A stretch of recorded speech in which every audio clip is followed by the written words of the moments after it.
نہیں سنائی دے گی۔ اور اس کے بعد چوتھا عمل امام صادق علیہ الصلوۃ والسلام سے آیا ہے کہ مولا فرماتے ہیں جس کے یہاں بار بار ایسا مسئلہ ہوتا ہے کہ اسقاط ہو جاتا ہے، مسکیریج ہو جاتا ہے، اس کے لیے کہا گیا کہ وہ روزانہ سورہ انشقاق کو 7 مرتبہ شکم پر ہاتھ رکھ کے پڑھے، چاہے شوہر پڑھ لے چاہے بیوی پڑھ لے۔ اگر یہ کوئی کرتا ہے تو ان کی یہاں کی اولاد بھی ضائع نہ ہوگی اور وہ اولاد بھی صحت اور سلامتی کے ساتھ دنیا میں آئے گی، اور ماں باپ اس کو حفاظت کے ساتھ اپنی آغوش میں مسکراتا ہوا دیکھیں گے انشاءاللہ۔ پھر اس کے بعد ایک مسئلہ اور بھی بیان کیا گیا، اور اس میں بھی کہا گیا کہ اگر کوئی سخت ہو جاتا ہے، بچہ اسقاط ہو جاتا ہے اس کا، تو ایک دعا بتائی گئی ہے کہ اسے بھی پارچے پہ لکھنا ہے، اور لکھنے کے بعد بیوی کو باندھ دینا ہے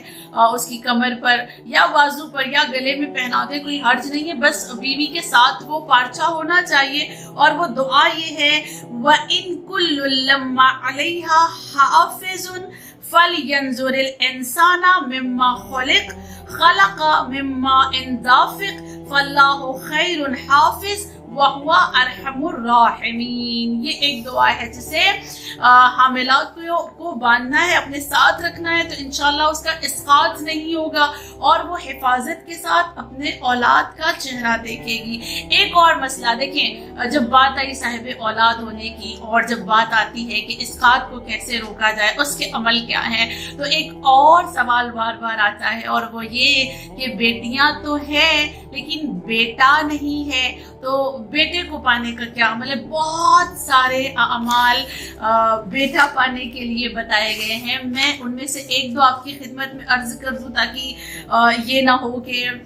بیٹوں کے لیے ایک بات رہ گئی، ٹھیک ہے؟ تو یہ اس میں بتایا گیا کہ اگر آپ کے پاس بیٹیاں ہیں اور بیٹے نہیں ہیں تو رسول اللہ صلی اللہ علیہ وآلہ وسلم فرماتے ہیں کہ بیٹا حاصل کرنے کے لیے حاملہ عورت کے ساتھ سورہ فجر کا ہونا ضروری ہے۔ اگر کوئی سورہ فجر کو لکھ کر بیوی بازو پہ باندھے یا کمر پہ، جب باندھنے کی بات آتی ہے تو یا کمر پہ باندھنا ہے یا بازو پہ باندھنا ہے، اگر باندھ دیتا ہے تو اس کے ہاں انشاءاللہ بیٹا ہوگا۔ پھر اس کے بعد کہا امام صادق علیہ الصلوۃ والسلام فرماتے ہیں مردوں سے مخاطب ہو کر کہ اگر تمہیں بیٹا چاہیے تو جب تمہاری بیوی حمل سے ہو جائے اور 4 مہینے گزر جائے، 4 مہینے گزر جانے کے بعد شوہر کا یہ بہت بڑا فریضہ ہے، اگر وہ بیٹا چاہتا ہے کہ وہ قبلہ رخ کھڑا ہو، اور قبلہ رخ کھڑا ہونے کے بعد وہ آیت الکرسی پڑھے۔ مولا فرماتے ہیں آیت الکرسی پڑھو اور بیوی کے پہلو پر ہاتھ رکھ کر ایک جملہ کہو۔ وہ جملہ کیا ہے؟ اللہم قد سمیتہ محمد،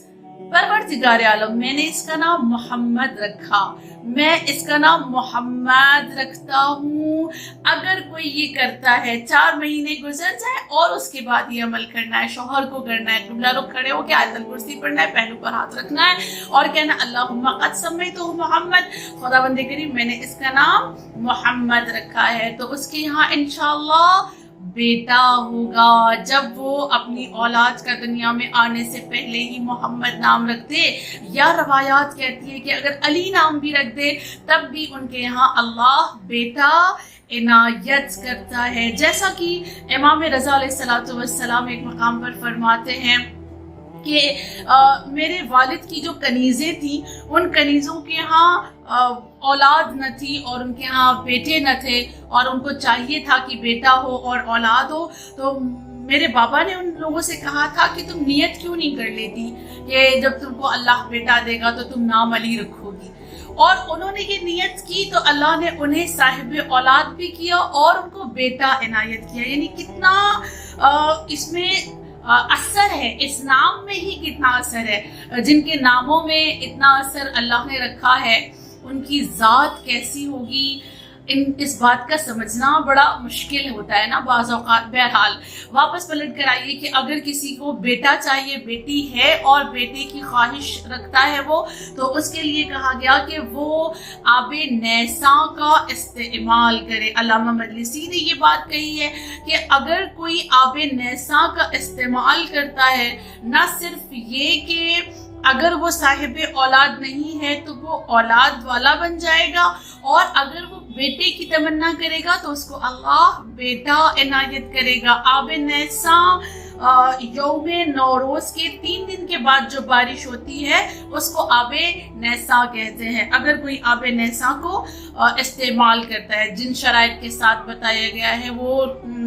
آب نیساں کی بہت ساری شرائط ہے اور اس کے استعمال کرنے کا بہت سارا طریقہ بھی بتایا گیا، کبھی اگر موقع ملا تو اس پر بھی انشاءاللہ گفتگو کریں گے۔ لیکن ابھی صرف یہ سمجھ لیں کہ آب نیساں کو استعمال کرنے سے انسان صاحب اولاد بھی ہو رہا ہے اور اس کو بیٹے جیسی دولت بھی عنایت ہو رہی ہے۔ اور اس کے بعد یہ کہا گیا کہ ایک انسان ایسا تھا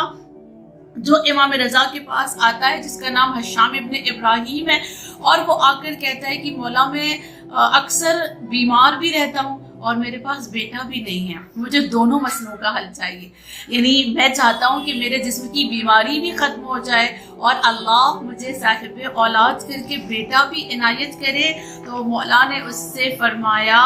کہ بس یہ کیا کرو کہ جب نماز کا وقت ہو تو تم اپنے گھر میں اذان کو بآواز بلند پڑھا کرو، یعنی بآواز بلند تم اپنے گھر میں اذان دیا کرو۔ بعض اوقات یہ کہا جاتا ہے کہ جب اذان ہو رہی ہے تو ان کے الفاظ کو تم بآواز بلند اپنے گھر میں دہراتے رہو، جس کی وجہ سے بہت ساری برکتیں بھی آتی ہیں، بہت ساری بیماریاں ختم ہو جاتی ہیں۔ اور اگر کسی چیز کا اثر ہوتا ہے، مثال کے طور پہ جادو کا اثر ہے یا جن کا اثر ہے یا بری نظر کا اثر ہے، تو وہ اثرات بھی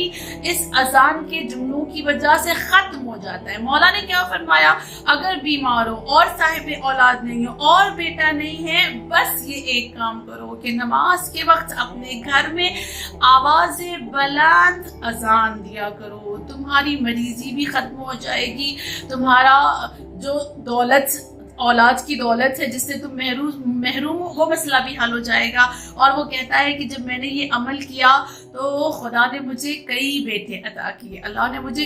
اور میری بیماری بھی ختم ہو گئی۔ اس کے علاوہ کہا گیا کہ امام صادق علیہ السلام سے یہ روایت ہے، مولا فرماتے ہیں کہ ایک انسان آتا ہے مولا کے پاس اور اس نے آ کر کہا کہ مولا میرا پورا خاندان ختم ہو گیا، کوئی ہے ہی نہیں خاندان میں، اور اب میرے پاس بھی بیٹا نہیں ہے، تو اس طرح سے مجھے بہت فکر ہوتی ہے میرے نسل کی، تو اب میں کیا کروں؟ میں چاہتا ہوں کہ میں صاحب اولاد ہو جاؤں اور میں چاہتا ہوں کہ میرے پاس بیٹا ہو تاکہ جو خاندان ختم ہو گیا اس کا نام کہیں نہ کہیں روشن رہے۔ تو مولا نے اس کو کہا کہ سجدے میں سر رکھا کرو اور سجدے میں سر رکھ کر یہ جملہ کہا کرو، یہ دعا پڑھا کرو۔ وہ دعا کیا ہے؟ قال رب هب لي من لدنك ذرية طيبة انك سميع الدعاء ربي لا تذرني فردا وانت خير الوارثين۔ اور وہ کہتا ہے جب میں نے سجدے میں یہ دعائیں پڑھنا شروع کر دی تو پھر اللہ نے مجھے کئی بیٹے عطا کیے۔ اسی طرح ایک اور بات کہی گئی، امام باقر علیہ السلام سے آیا کہ کسی نے جب مولا سے پوچھا کہ بیٹا حاصل کرنے کے لیے کیا کیا جائے، تو مولا نے کہا اگر چاہتے ہو کہ بیٹا ہو تو صبح اور شام دونوں ٹائم 70 مرتبہ کہو سبحان اللہ، 10 مرتبہ کہو استغفر اللہ، اس کے بعد پھر سے 9 مرتبہ کہو سبحان اللہ، اور پھر 1 مرتبہ کہو استغفر اللہ۔ اگر یہ کرتے ہو تو تم صاحب اولاد ہوگے اور تمہارے یہاں بیٹا ہوگا۔ اسی طرح امام حسن بھی جب معاویہ کے دربار میں گئے تھے اور وہاں سے جب واپس آ رہے تھے تو دربان نے مولا سے پوچھا تھا کہ مولا میرے پاس بیٹا نہیں ہے، میں کیا کروں، آپ کچھ حل بتا دیں۔ تو مولا نے اس سے کہا تھا استغفار کرو، استغفار کرو۔ اور وہ کہتا ہے کہ میں نے جب استغفار کیا تو مجھے اللہ نے بیٹے عطا کیے، اور جب امیر شام نے اس دربان سے پوچھا کہ تجھے بیٹے کیسے ملے تو وہ کہتا ہے مجھے مولا نے بتایا تھا، استغفار کرنے کو کہا تھا اور میں نے استغفار کیا اور مجھے بیٹے مل گئے، اللہ نے مجھے بیٹے عطا کر دیے۔ تو مولا سے پوچھا اس نے باقاعدہ بلا کر کہ یہ استغفار کے ذریعے سے اولاد کیسے ملی، تو مولا نے قرآن کی آیت کو پڑھ کر اپنی بات کو دلیل کے ساتھ پیش کیا۔ مولا نے سورہ نوح کی آیت نمبر 10 سے لے کر 12 یعنی 10، 11، 12 3 آیتوں کو پڑھا، جس میں پروردگار عالم نے یہ کہا ہے کہ اگر تم استغفار کرتے ہو تو تمہارا مال تمہاری دولت، تمہاری اولاد کے ساتھ اللہ تمہاری مدد کرے گا. یعنی کتنی اہم باتیں ہیں اور کتنی خوبصورت باتیں ہیں. کسی مسئلے کا حل ایسا ہے ہی نہیں کہ اسلام نے یا ائمہ نے یا خدا نے ہمیں نہ بتایا ہو. انشاءاللہ میں تمام لوگوں کے حق میں یہ دعا کرتی ہوں کہ معبود حقیقی ہر کسی کو اولاد جیسی دولت سے نوازے، اور ان کے یہاں جو مسئلے ہیں اگر اولاد کے اسقاط کا خداوند کریم ان مسئلوں کو بھی حل کرے، اور ہر والدین کو اولاد جیسی دولت کو حاصل کر کے ان کی خوشیاں دیکھنا نصیب ہو. وآخر دعوانا ان الحمدللہ رب العالمین. اللہم صلی علی محمد و آل محمد وعجل فرج